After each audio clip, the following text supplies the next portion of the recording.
Hello everyone and welcome back to my channel, Leilani of Barbados.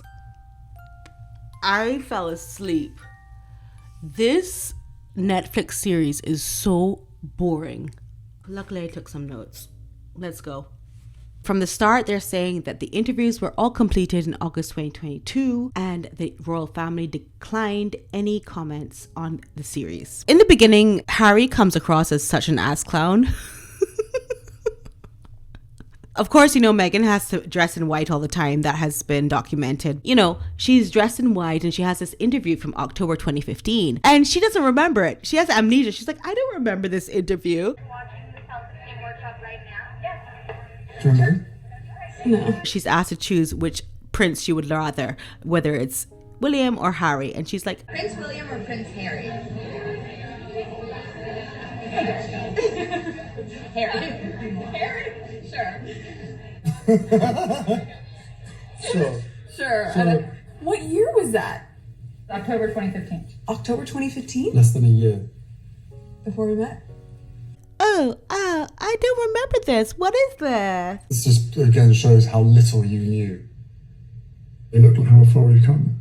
I'm already tired because this program is already full of dead air, probably for dramatic effect, but it comes across as laziness and lack of content because they keep running this music and this dramatic fairy tale music, and then you don't really get to hear what's going on.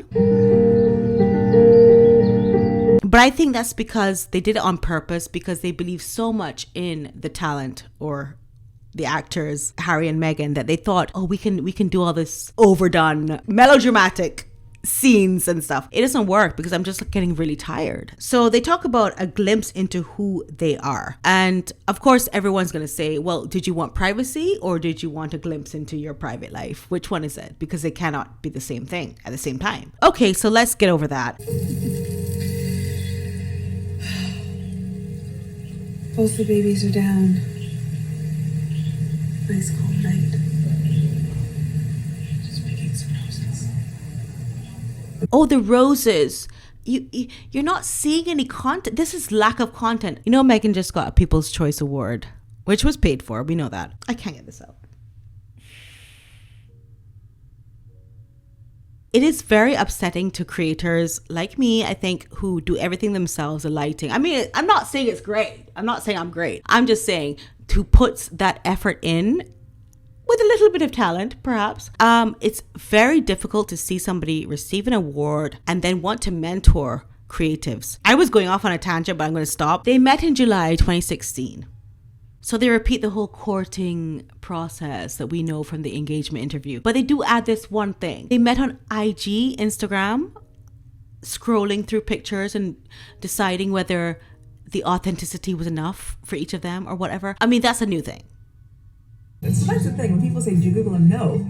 But that's your homework. You're like, let me see what they're about in their feed. Not what someone else says about them, but what they are putting out about them. So it wasn't Googling. You see, there's a difference. I Instagram searched him, but I didn't Google search him. That's like a huge difference between the two. They asked me if I Googled him. I guess she has now realized how ridiculous that sounded for her to say that she had no idea who he was and never looked him up and never found out anything about him in this day and age. So now she's come up with a new story that we never heard before.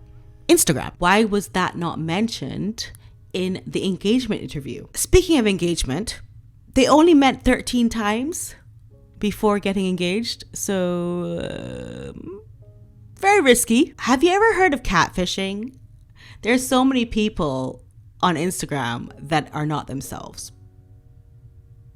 How out of touch, how dunce is this girl? So we casually segue into date nights and Meghan going on these dates with Harry and calling all her friends to impress them. Like, you are not gonna believe, honey, literally the Prince of England. Okay, and all her friends are impressed. Kind of debunks her whole attitude about, oh, I didn't know anything about these royal family people. I didn't know anything. So if you didn't know anything about the royal family and the princess, why would you show off to people?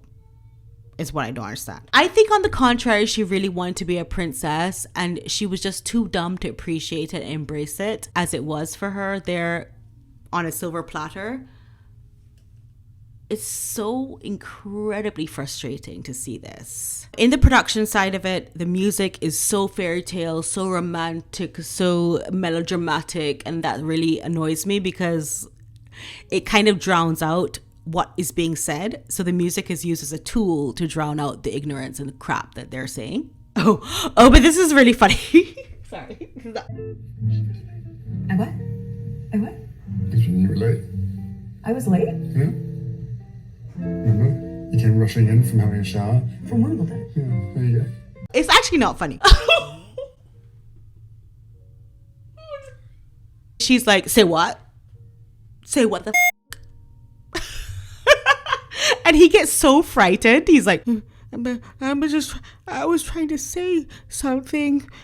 And you can see right in that moment that they did not edit out, thanks be to God, that who really has the upper hand in this relationship. Oh, okay, this is where I really started crying laughing though.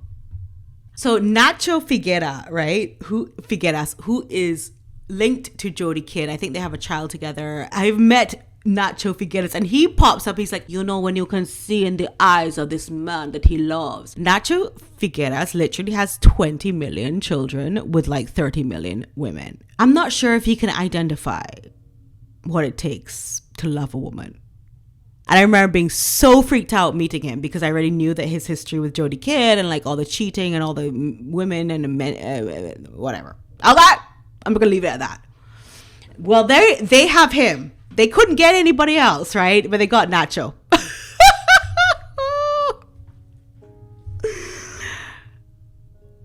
It is insane. The eyes of someone in love looks like Harry.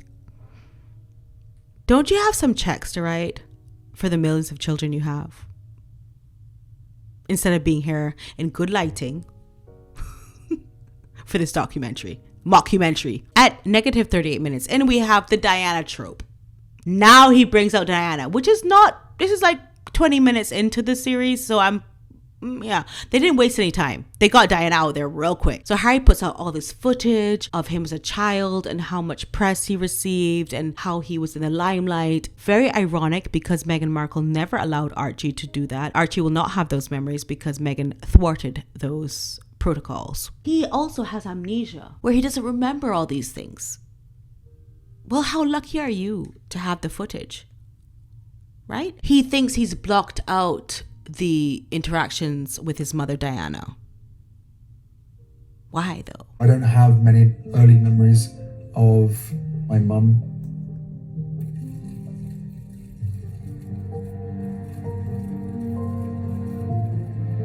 It was almost like internally I sort of blocked them out. Okay. Oh, but he does remember this one thing where she said, Always saying to me, like, you can get in trouble, just don't get caught. And I found that very profound because I was like, since he has this amnesia, I'm going to err on the side of caution and think that he probably does not remember exactly what she said. Because if you get in trouble, you are caught already. Look, this is so crazy to me. I'm so struggling. So he goes on to talk about his childhood paparazzi encounters and how much he was trained to just ignore it, which is so ironic because why didn't he teach Meghan that?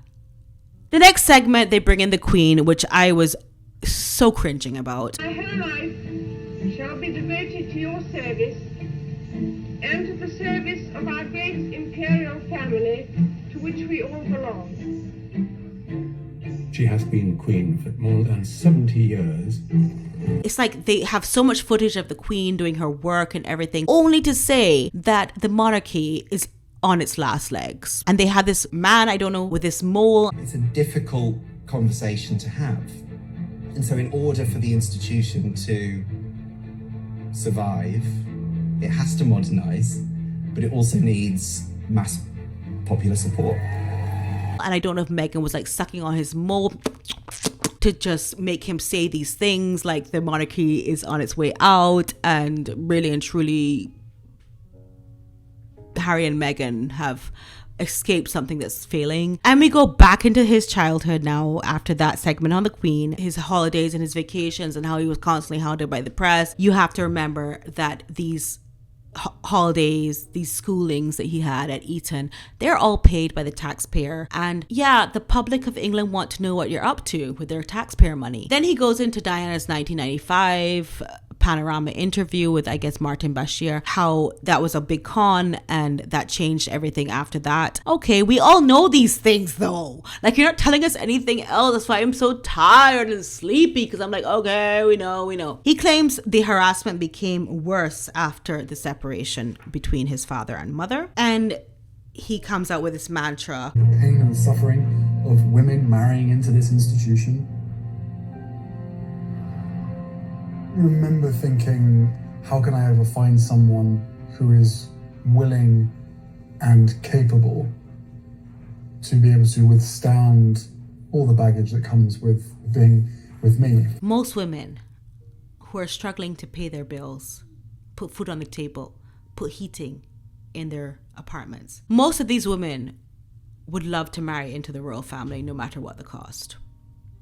He's so narrow. And I just want to say something about these British public school boys. It's either you're totally immature for life, having gone to boarding school and public school, or you're a grandfather for life who like reads a newspaper every morning at the age of 30 and like drinks tea and like that's it. Going to these boarding schools and these public schools yields two different results. But there's 1% of 1% that is balanced. But it's a really, really hard target to hit. Obviously, Harry is the never grown up, never been exposed. Although we know he's done all this stuff and he's gone in the army, he's gone to Africa and he's done. We don't see somebody who is mentally mature here. He says that Meghan is so similar to his mom. Really? Well, I guess this is his opinion. My opinion is that he should have a conservatorship like Britney Spears. So I guess everyone can have an opinion. You know? I think at the end of the day, they're posting through the pain. They're putting out these series through the pain. We know that they are the most hated people in media right now. And we know that these awards that they're receiving have been paid for. It's all a bunch of crap. They're posting through the hate. Okay, I won't fall asleep in the next one. Please don't forget to subscribe, press the bell notifications. I'll be reviewing the next episode as soon as I can tomorrow. And I won't be sleeping, I promise. I love you so much. I don't even want to let you go. I love you. Bye. Bye. Anyway, peace and love, peace and love.